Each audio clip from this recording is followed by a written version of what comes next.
정치권 이슈와 정책 분석을 통해 여론의 심장을 저격하고 민심의 흐름을 날카롭게 꿰뚫어봅니다. 여심저격, 최수재 국민의힘 서울시 의원, 안기령 더불어민주당 상근 부대변인 나오셨습니다.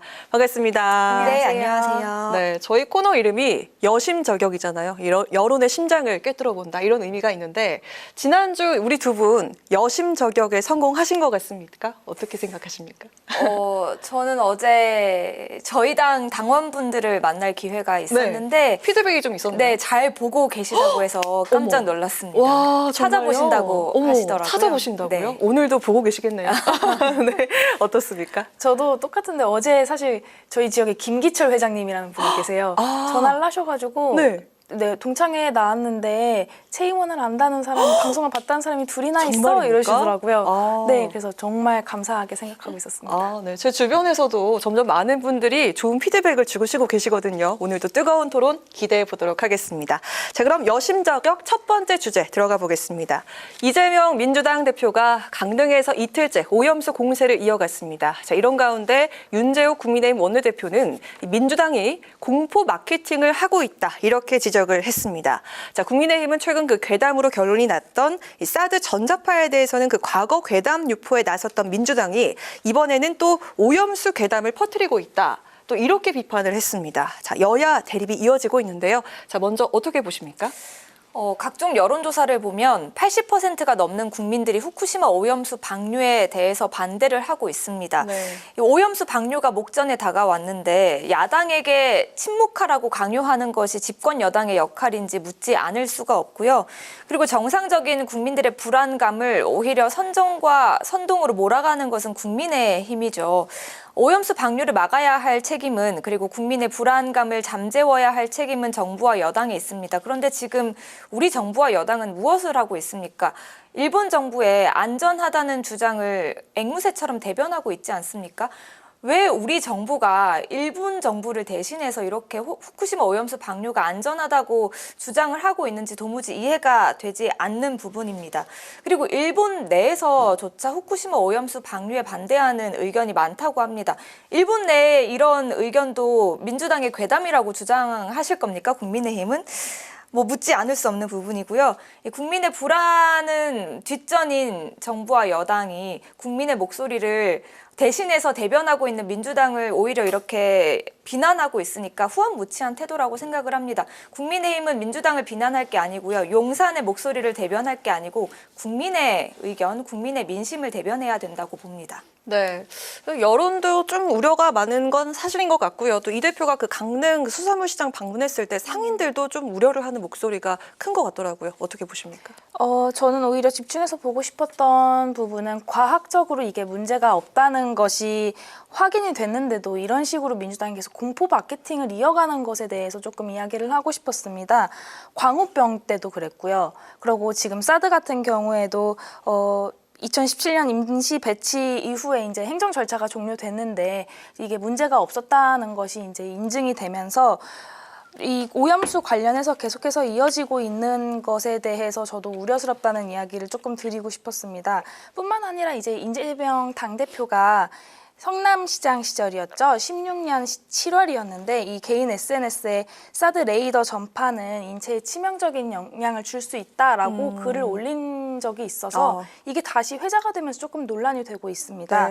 지금 이 민주당이 후쿠시마 원전 오염수 관련해서 계속해서 캠페인을 하는 것과 판박이일 수밖에 없다라는 지적을 안 할 수가 없고 이 김기현 당대표 같은 경우에는 민주당이 괴담이라는 마약에 중독된 것 같다라는 비판을 했었거든요. 그래서 경쟁적으로 누가 더 크게 이 마케팅을 잘하나, 잘 선동하나 이런 모습은 조금 지양되어야 되지 않나 생각이 들었습니다. 네. 가짜뉴스를 마케팅이라는 얘기를 하고 있어요. 마케팅이란요. 가짜뉴스를 퍼뜨리고 있는 것은 오히려 정부와 여당입니다. 그 후쿠시마 오염수를 처리하는 알프스라는 시설이 있습니다. 이게 정부가 발표를 했을 때 고장이 8건 났다라고 했거든요. 이게 가짜로 밝혀졌습니다. 8가지 사례고요. 고장은 24건, 25건 있었다고 훨씬 더 드러났거든요. 네. 정부는 이 후쿠시마 오염수 방류의 위험성을 축소하기에 급급합니다. 그리고 그런 정부의 시도를 여당은 옹호하고 감싸기에 급급하고 고요. 과학적으로 검증됐다라고 이야기할 것이 아니고 국민의 불안감을 잠재우기 위해서 조금 더 노력해야 될 부분이라고 봅니다. 네, 좀 노력하고 있는 부분이 있을까요? 네, 사실 이거를 뭐 일본을 대변했다 이렇게 이야기를 하셨는데 사실 그게 아니라 이게 검증될 때까지 뭔가 이런 국민적인 불안감을 더 증폭시키는 행위를 하지 말아달라는 거거든요. 그런 거를 유념해 주셨으면 좋겠습니다. 네. 증폭시키고 하실 있는 말씀 있으신 것 것은 같은데? 증폭시키고 있는 것은 국민의힘이라고 말씀을 드렸습니다. 국민들은 불안하다고 하고 후쿠시마 오염수 방류에 반대한다고 하는데 국민의힘은 어떻습니까? 사실 엄밀히 말하면 과학적으로 검증된 것이 없습니다. 아직 방류가 시작되지 않았기 때문이죠. 그런데 무조건 안전하다고 믿으라고 하지 않습니까? 이건 국민의힘의 노력이 부족했다라고밖에 볼 수 없습니다. 네, 혹시 반박하실까요? 노력하겠습니다. 네, 알겠습니다. 자, 그럼 2번으로 넘어가 보도록 하겠습니다. 자, 김기현 대표가 국회의원 정수 10% 감축에 대해서 야당이 이건 포퓰리즘이다 이렇게 반발하자 민망하고 좀스러운 반응이라고 비난을 했습니다. 권력은 나눌수록 좋다는 이 야당의 주장대로라면 의원을 10,000명을 뽑는 게 좋겠냐면서 말도 안 되는 궤변이다 이렇게 강조를 했는데요. 자, 김 대표의 반응에 대해서 공감을 하시는지 여쭙겠습니다. 의원 정수, 축소, 이 내부에서도 좀 여야 막론하고 좀 의견이 갈리는 것 같습니다. 어떻게 보십니까? 일단은 이거는 절대 다수 국민이 원하는 방향이 맞는 것 같다라는 생각이 들고요. 이 개혁이라는 과제를 사실은 안고 있는 측면이라고 생각을 하는데 이 부분에서 민주당은 권력을 놓지 않겠다 이런 태도로 일관하고 있다 이렇게 보이고요.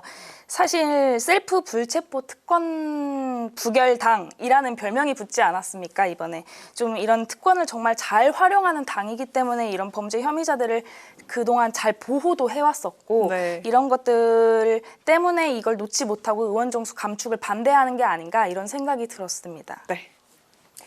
우선은 김기현 대표의 교섭단체 대표 연설은 정치를 앞으로 지망하는, 희망하는 청년으로서 보기가 굉장히 힘들었습니다. 집권 여당의 대표라고는 생각이 되지 않을 정도로 품격이 없는 모습이었고요. 그래서 사실은 처음에는 내용이 잘 들어오지 않았습니다. 소리를 지르고 손짓을 하는 그 모습 때문에요.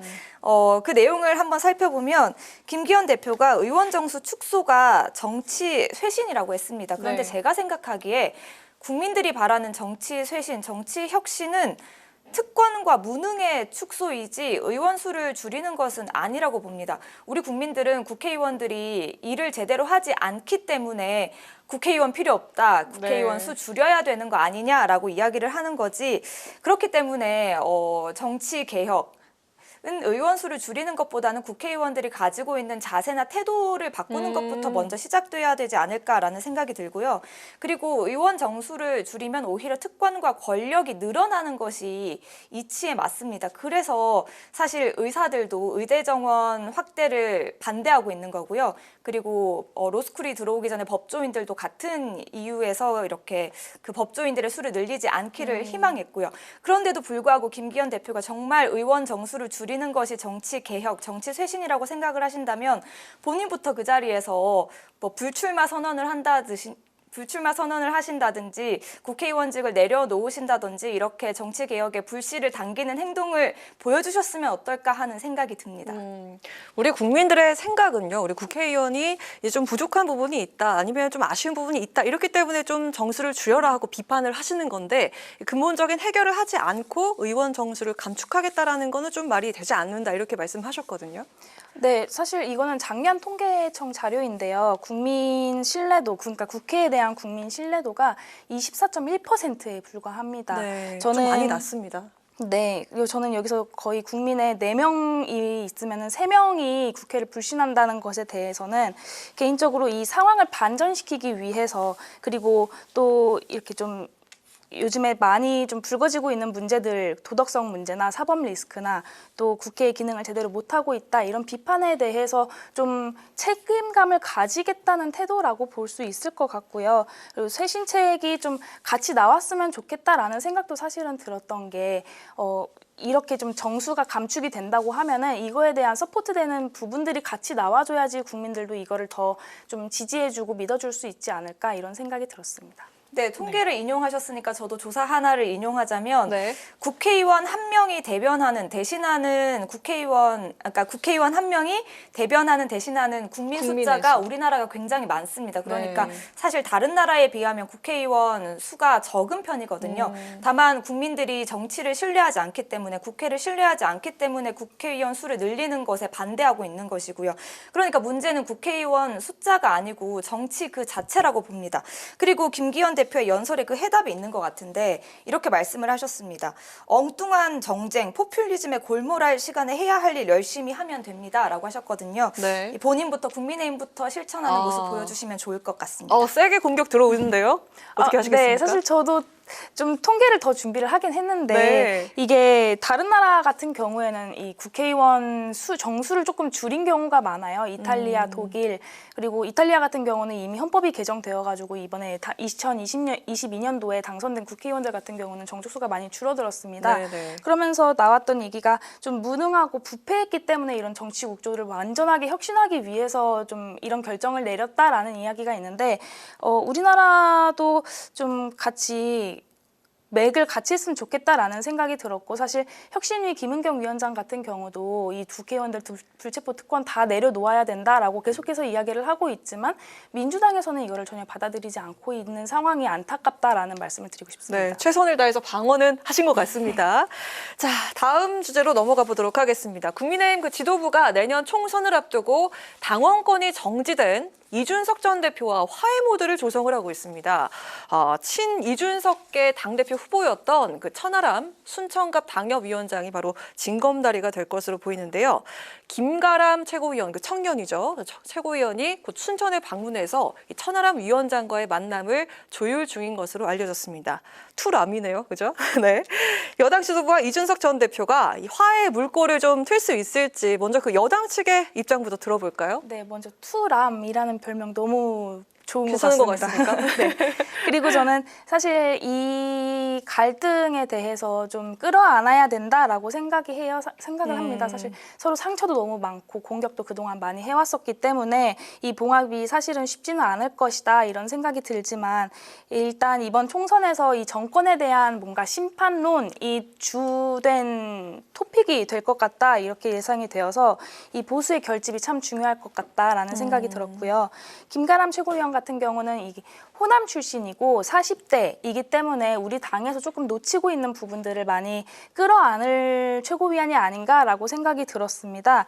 그리고 이 전남 영광을 시작으로 나주, 광양, 이 호남 지역의 무소속 기초단체장들을 좀 만나면서 다니고 있거든요. 그래서 이 천하람 당협위원장과 만남이 성사된다면 이 징검다리가 또 전략적인 연대로 넘어가서 좀 20, 30대에도 파급력이 있고 네. 이 실천력이 강한 분들을 좀 끌어안을 수 있지 않을까라고 생각을 합니다. 그 투샷이 어떨지 궁금합니다. 자, 민주당 측에서 이 상황을 어떻게 바라보고 있을까요? 국민의힘 이야기라서 제가 길게 이야기하는 것은 네, 네. 바람직하지 않을 것 같고요. 다만 구체적인 그 논의 안건이나 의제가 없는 상태에서 그냥 만나기만 한다면 뭐 큰 의미가 있을까, 성과가 있을까 하는 생각이 듭니다. 네, 그 혹시 그 이준석 공천에 청신호가 들어온 것이라고 봐도 될까요? 저는 아직까지 그렇게 보기엔 조금 이르다고 생각이 좀 이르다? 드는데 사실 네. 김가람 최고위원이 당선되고 나서 그 첫 번째 최고위원 회의에 가서 했던 첫 번째 네. 일성이 그 이준석 당대표가 대선 때 냈던 그 광주 쇼핑몰, 복합 쇼핑몰 관련해가지고 이야기를 하셨습니다. 네. 저는 이게 아마 긍정적인 신호로 출발할 수 있지 않을까는 보고 있습니다. 네, 그렇게 볼 수 있겠네요. 자, 정치 공방 이야기는 여기까지 듣고요. 이제 정책 토론으로 넘어가 보겠습니다. 이제 수능을 불과 5개월 앞두고 윤 대통령이 출제 방향에 대한 언급을 하면서 학생과 학부모들은 혼란에 휩싸였는데요. 자, 그러자 교육부는 이른바 킬러 문항이 사교육 광풍의 원인이라면서 이제 이번 수능부터 출제에서 배제하겠다고 밝혔고 또 한 번 여야 공방이 이어졌습니다. 자, 오늘은 교육계를 뜨겁게 달군 수능 교육정책 논란에 대해서 양측의 의견을 들어보도록 하겠습니다. 자, 오늘 그 박대출 국민의힘 정책위 의장은 수능 킬러 문항을 핀셋 제거하기로 의견을 모았고 공교육 교과과정 안에서 출제하는 원칙을 재확인했다 이렇게 밝혔는데 자, 어떤 내용인지 구체적으로 좀 알려주실까요? 네, 사실 사실 학부모와 수험생들이 혼란을 많이 겪고 있을 것 같아서 저도 유감이라는 이야기를 먼저 드리고 싶고요. 이 좀 걱정과 혼란을 대비하기 위해서 국민의힘 당정협의회를 열었고 거기에서 논의를 한 겁니다. 첫 번째로는 이 수능의 출제 유형이나 틀에서는 변하는 것은 없습니다. 다만 공교육 교육 과정 안에서 출제를 하겠다는 원칙을 세운 거고요. 두 번째로는 이 기존 유형에서는 변함이 없지만 논란이 되고 있는 킬러 문항에 대해서 이렇게 핀셋으로 정교하게 뽑아내겠다라는 겁니다. 킬러 문항은 현재 뭐 보도도 많이 되고 있지만 그 문제점들이 속속히 밝혀지고 있거든요. 예를 들어서 이 수능 출제위원 출신들이 대형 입시학원에 가가지고 문제당 뭐 100만 원에서 250만 원까지도 한다 그러더라고요. 아, 진짜요? 네, 이 문제를 팔기도 하고 또 이 경제적인 연관성 때문에 학생들은 또 그런 학원에 가면서 사교육 지출을 조금 늘리고 있고요. 엄청나게 비싼데요? 네, 그렇죠. 그리고 미국 석박사 전공 서적에서 본 영어 문제 같은 경우는 거기서 조금 뽑아내기도 한다 이런 단독 보도도 있었습니다. 미국에서 석박사 하시지 않았었나요? 영국에서 학사를 영국에서 했습니다. 네. 하셨군요. 그 정도 난이도면 굉장히 어려운 거죠? 네, 그렇죠. 그래서 이런 뭔가 기술만 익히는 편법 수능을 방지하기 위한 대책을 마련하겠다는 겁니다. 네. 그래서 이 적정 난이도를 조금 회복하고 그리고 사교육비도 줄일 수 있으면서 사교육 현장에 대한 좀 엄정한 점검까지 시행하겠다는 이야기가 오고 간 걸로 알고 있습니다. 아, 그렇군요. 자, 지금 그 많은 분들이 주목을 하고 있는 게 바로 이겁니다. 그 이주호 장관이 최근 그 3년치 수능 문제와 또 올해 6월 그 모의평가 문항에서 나온 킬러 문항을 오는 26일에 공개를 하겠다 이렇게 예고를 했는데요. 결국 이 이른바 킬러 문항이 공교육에서는 배울 수가 없고 앞서 그 최 의원께서 말씀하신 것처럼 사교육을 조장하는 계기가 됐다 이렇게 강조하는 자리가 될 것 같습니다. 공감을 하십니까? 일단 정부와 여당이 사교육에 문제의식을 가지고 있다는 것에는 공감을 합니다. 다만 그 달성하려는 방식, 정책 발표, 시기 이런 것들이 혼란을 초래하고 있을 뿐이라는 생각이 드는데요. 지난해에는 교육부 차관이 킬러 문항은 교육과정을 벗어나지 않고 그리고 난이도 조절을 위해서 필요하다라고 했거든요. 네네. 그런데 1년 만에 이렇게 입장이 바뀐 게 잘 이해가 가지 않습니다. 그리고 네. 100번 양보해서 바뀔 수도 있죠. 뭐 윤석열 대통령이 그렇게 지시를 하기도 했고요.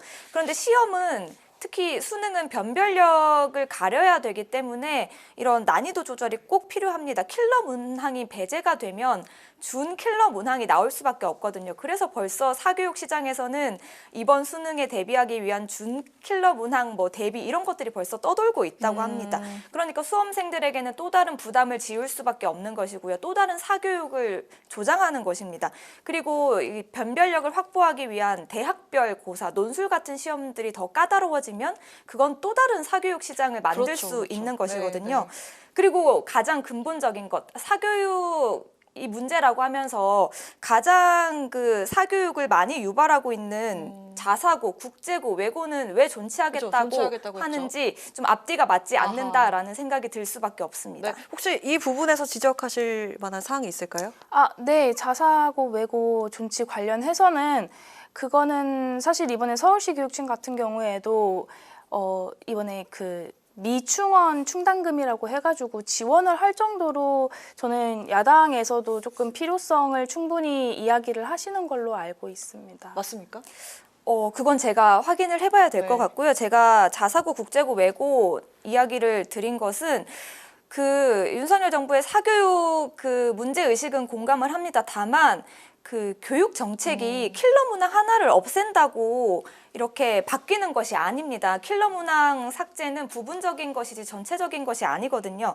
그 교육 정책은 아주 긴 시간을 가지고 긴 호흡을 가지고 뭐 고교 서열화, 대학 서열화, 그리고 공교육 정상화 등을 함께 가지고 가야 될 문제지 이렇게 킬러 문항 없애겠다, 네. 사교육 시장 때려잡겠다 네, 해서 네. 되는 문제는 아니라는 말씀입니다. 네, 알겠습니다. 그 안철수 의원 이야기가 많이 보도가 됐는데요. 그 여당 소속 의원이기 때문일까요? 그 본인 지역 사무소로 고3 학부모들 문의가 정말 많이 빗발친다면서 정부가 대책을 제대로 준비했어야 했다 이렇게 쓴소리를 했습니다.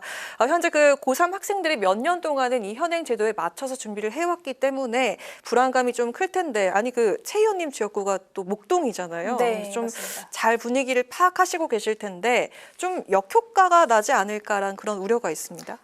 네, 사실 저도 오늘 학부모님들이랑 간담회를 하고 왔거든요. 근데 학부모님들은 오히려 조금 찬성을 한다라고 이야기를 해주시기도 하셨습니다. 이번 정부 정책에 대해서요? 네, 네네. 좀 걱정스러운 부분은 있는데 이게 큰 틀에서 변함은 없다는 거를 강조해서 말씀드리니까 충분하게 이해를 하셨고 사실 또 오늘 국회 앞에서 뭐 서울교사노조랑 사걱세, 사교육 걱정 없는 세상 뭐 이런 단체들이 다 같이 조금 기자회견을 했었거든요.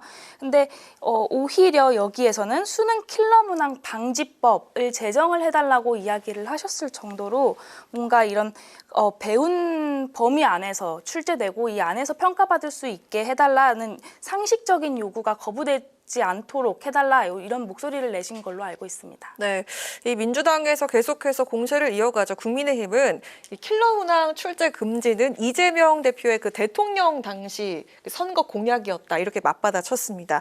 그 과거에 2021년에 강민정 민주당 의원이 킬러 문항 방지법까지 발의를 했었고요. 여기에 10명의 의원이 동참을 하기도 했는데 자 이렇게 상황이 굴러가다 보니까 좀 내로남불이다 이런 시각이 좀 있는 것 같습니다. 네, 공약에 이런 내용이 있습니다. 사교육 의존도가 높은 수능 초고난도 문항 출제 금지 말씀하신 대로 있고요. 다만 시일을 두고 시행할 문제입니다.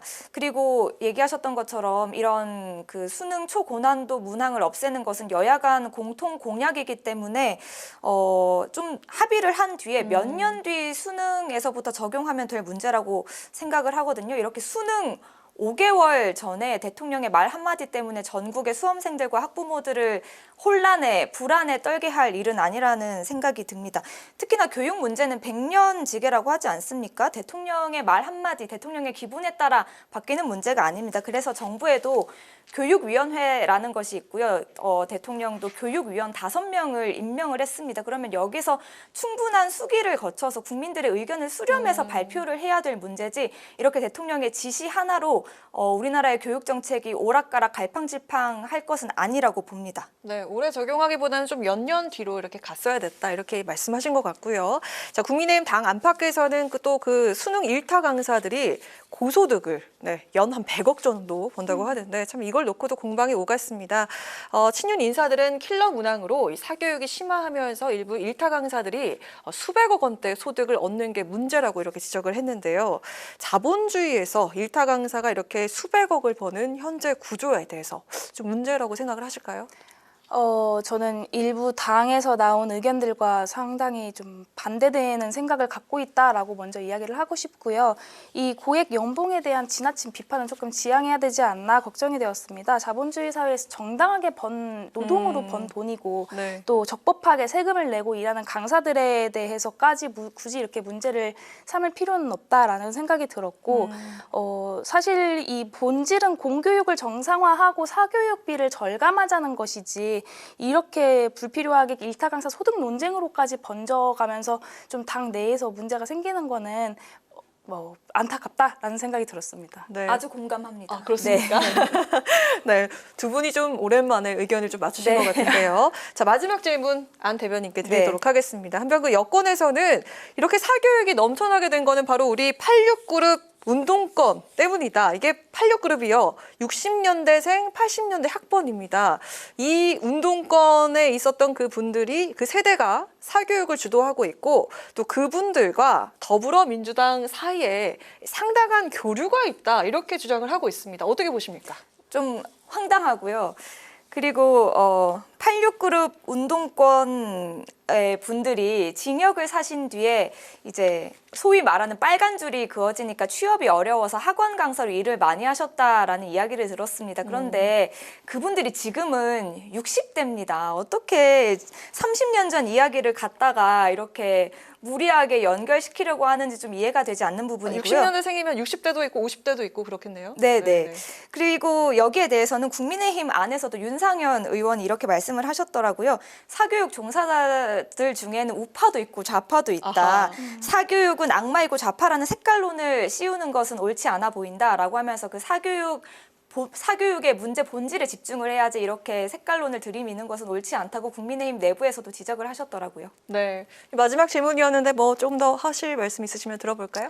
네. 사실 이 법 테두리 안에서 일하고 있는 이 일타 강사들까지 다 이렇게 한 번에 몰아가지고 비판을 하는 것은 조금 지양했으면 좋겠다라는 생각이 들었고, 일단 이 학부모와 수험생들이 충분히 납득하고 또 수능을 잘 치룰 수 있도록 응원하고 싶다라는 생각이 들었습니다. 네, 오늘도 두 분의 열띤 토론 덕분에 주변에서 좀 많은 또 반응이 있을 것 같다라는 그런 생각이 듭니다. 어찌됐든 우리 고3 학생과 학부모들 불안감이 줄어들고 건강한 사교육 현장을 만들자는 취지에는 여야 모두 공감하는 만큼 우리 수험생을 배려한 정책과 발언이 나오길 기대해 보도록 하겠습니다. 자, 지금까지 최수지 국민의힘 서울시 의원, 안규령 더불어민주당 상근부 대변인과 함께한 여심 저격이었습니다. 두 분 고맙습니다. 감사합니다.